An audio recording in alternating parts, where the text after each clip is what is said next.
So I had a Best Buy gift certificate, and I picked up a MacBook Neo, which is a Mac that's based off of the A18 Pro. That's the same processor that's in the iPhone 16 Pro. So you basically have an iPhone processor in a Mac for the first time ever. And I have to say, I am really impressed with this because even though it only has 8 gigs of RAM and it is running an iPhone chip with 5 cores, I have yet to be able to stress this thing. And I treat it like it's like a mini version of my M1 Pro MacBook Pro. So it's, infinitely lighter and smaller. The screen is great. It is fast. There are some limitations, and I can go over that real quick. For one, if you look at the memory usage, I cannot seem to get above the 8 gigabytes. It's internal. Even if I load up a bunch of stuff, it's somehow Apple is managing to keep that memory under 8 gigabytes. Once they hit 8 gigabytes, they're going to start using the SSD as swap space. So it'll still work, but it'll be a lot slower. So, I mean, I am just totally impressed with this little thing. You can get this as low as $4.99 with a student discount. Don't tell me how, but you can do it. You don't have to be a student. I'm not going to tell you how to do it, but it's possible. That's the base model. It's 256 gig, 8 gig of RAM, and no Touch ID. For $100 more, you get 512 gigs of RAM, or SSD, still the 8 gigs. So the only drawbacks that I have been able to find are, one, the keyboard doesn't light up. Doesn't matter that much to me. Whatever, doesn't. That may be the biggest problem for me is the keyboard itself. This is not a haptic touch pad or whatever. If you push it, it is flawless. No matter where I push it, it clicks every single time. But it's a physical switch. They still have the quality of a MacBook. It's all solid aluminum. Look at this. You can still open it with one hand, meaning they balanced it well. It has only 2 ports on it, and this is a big limitation. The one in the back is the full USB-C version 3, which is not Thunderbolt, but that's okay. And the one in the front is USB 2. And then you have a headphone jack, obviously. So, yeah, I mean, the benchmarks are keeping up with my M1. I hate to say it, although the M1 is from 2020 when it was released. So this thing is, it's just amazing. I mean, this could be my daily carry, and I could leave the very expensive 8 terabyte, 32 gigabyte MacBook at home and not worry about beating up, an expensive, very heavy laptop. This is just perfect. So it doesn't have enough space to hold all my music and shit like that, but I have my email, which is syncing, and hundreds of thousands of messages still downloading. My notes are in there, my reminders, my contacts, my calendar. I can hit a button. I can make phone calls, literally dial from this device. There's a button here to remote control the actual phone itself. Of course, I'm using that to record right now. So, the phone could be on the charger and I can access it here. I can access my SDR from anywhere in the world. And you hit play, and you'll see, my pCloud account, so like, the speeds are only 1500 up and down, maybe 1700 or something. It's fine by me for what, I'm doing. So I would think that if you were anybody thinking about getting an iPad with a keyboard, you might want to entertain this because this is a full computer. But what makes me mad is the fact that this just proves that the same processor that's in the iPad, same processor in the iPhone, can run full macOS with like 0 issues. I mean, even my extremely picky DJ software which is not supposed to work. It works totally fine.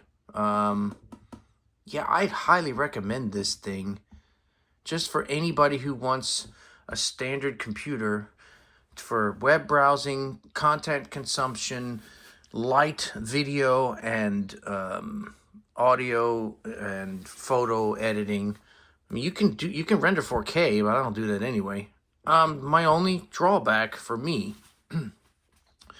would be the lighted keyboards, because I work in a club, so the lighted keyboards it's not that bad. You can still read it because the keys are light. And then the storage space. The max you can get right now is 512. So what I'm trying to think is, if you flip this over, at the top here, there's a big chunk right here and another chunk right here, and they're huge speakers. I'm wondering if anybody could come up with, I could take a 2230 SSD and put a 2 terabyte in there and somehow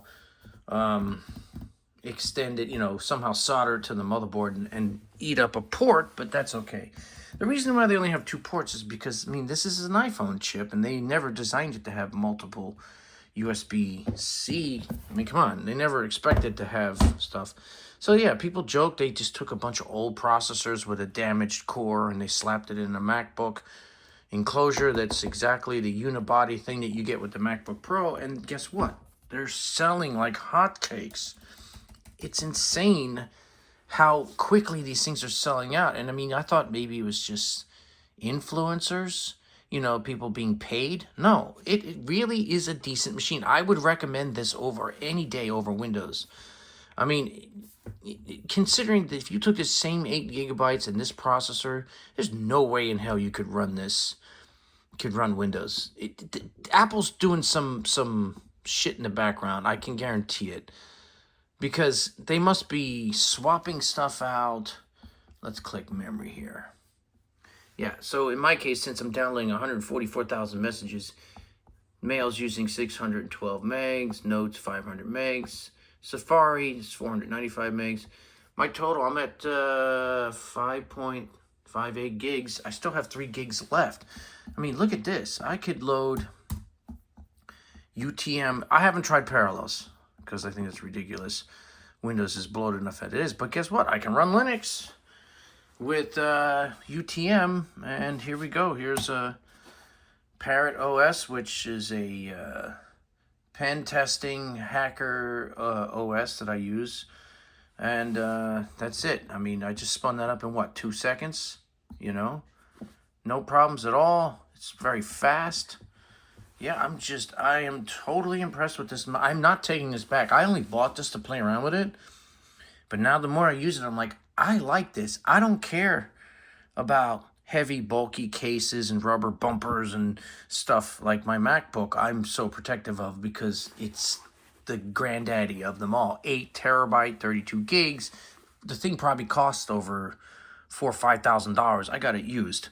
But I don't care about this. This thing's so damn cheap that if it gets dented, scratched, I really don't care. This is just amazing. I could see myself not using the iPad as much.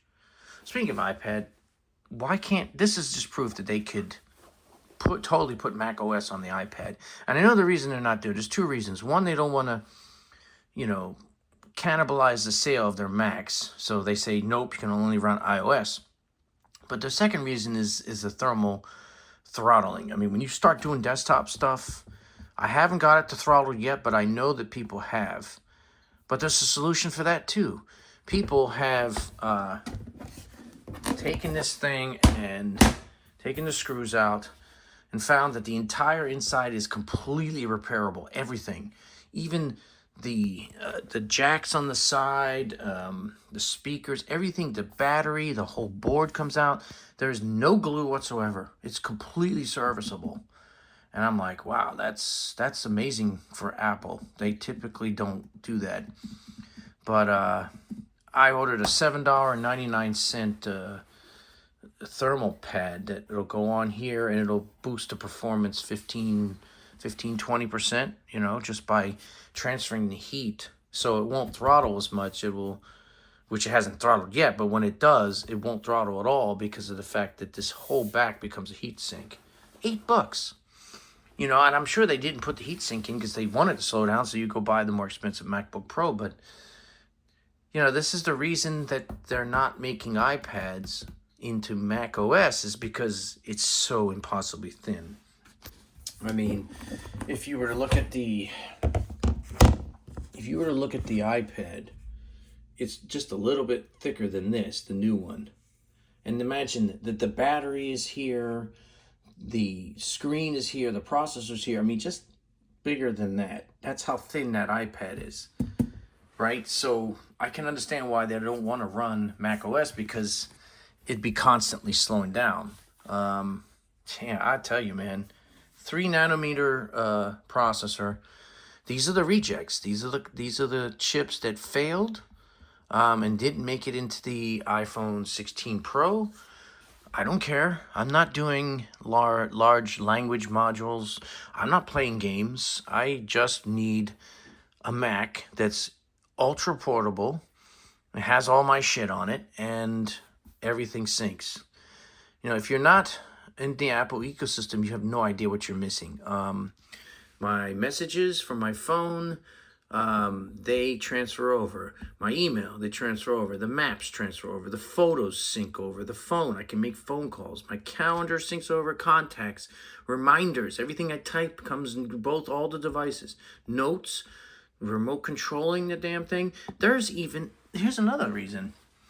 If you get one of these and you have iPhone apps, you can literally search for these apps that I bought. Some of these apps are literally for this one here. Let's say this is some Chinese app. This was made for iPhone, not verified for macOS, but guess what? It still works. So if the developer did not put explicit rules why you can't run it, probably a good 75% of the apps you have on your phone and your iPad are going to work on this Mac. So that's one thing. The other thing, getting to that, the apps, the settings all transfer over. So let's go into this too. If I do a search for an app here, let's say I search for EcoFlow, okay? EcoFlow. This is my lithium battery thing. Well, this app is running as an iPhone app on here, but you can also run apps from the phone itself. I don't even can't even think of what something. I've got a ton of apps, and some of these are not even on this machine. They just run seamlessly from the actual phone itself. So you get the best of both worlds. Here's Pluto. I don't know if this is going to work. Some of them will launch from the phone itself, and it's seamless. This is an iPhone app, but it will pull up stuff that doesn't exist. See, iPhone apps down here. These apps down here are literally on the phone. So if I were to load this here, well, it's not going to let me do it now because I'm recording a video, but it would launch it in here and I could basically still access it. So, I mean, the fact that it all just blends together, the continuity of everything, I got to tell you, Apple, man, I'm not taking this back. I really think this is totally worth it. And if they came out with a new one next year, a Neo 2 with more space, because I don't really need all the pro features, but more space, I would buy it. I would like an 8 terabyte. They're never going to do that, but maybe somebody can find a way to hack this. Or maybe just take a 8 terabyte drive and stick it to the back so I have all my shit. But yeah, I mean, talk about walled garden. I don't mind being in the walled garden because it's paradise. If you look at the way Apple does things, they are obsessive compulsive on everything. They spend so much time perfecting stuff, and that's why they're not always first to everything. They still haven't come out with their AI shit, but I guarantee when they do come out with it, it's going to be perfect. I can run everything. All my DJ software, all my iPhone apps, my iPad apps. You know, I highly recommend picking one of these up. Just play around with it, you know, and if you want, you could order it from Apple Direct. I'm not going to tell you how, but you can also get $100 off. Pretend you're a student. They're not verifying is what I'm saying. But yeah, man. So this is now my new daily driver. My only thing is setting up the Mac Mini or the MacBook Pro to just be a remote. So if I do need to do something, whatever. Yeah, with 2 ports, you're going to be using dongles and stuff like that. But there's even a solution to that. I found I have a 4 terabyte SSD. And this is what it looks like. This device I just purchased will be here tomorrow. This is a, what would you say? It's got SD card slots. It's got USB ports. And it has an SSD slot. So literally, I'm going to put a 4 terabyte in there. This will be a little portable hub. It also sticks to the back of your phone like a MagSafe, so you could use it for your phone. Oh, it happens to be color coordinated, blue with this thing too, which is kind of funny. That's blue, it matches the case perfect. So this will sit in the bag, and then if I need more space, I can just hook up the USB cable. I know you're dragging dongles around, but what is that, $50 or whatever. Yeah, and there's a million of these things. Here's a cute one I thought was SSD enclosure that looks like a little floppy drive, You plug it in and there's your extra space. I hope that somebody comes out. There's already a Chinese guy who's hacked the internal storage to a terabyte, but I need more than a terabyte. I need 2, 4, 8. I'm a big user. Got a lot of songs, a lot of videos and shit like that. But that's what I'm going to do. I'm going to leave the Mac Mini basically hooked up to the large drive. I'm going to use pCloud to keep everything in sync that I need. Tailscale, it's a video in itself that if you need to get to your local network, you can do that. So I got to say, check it out.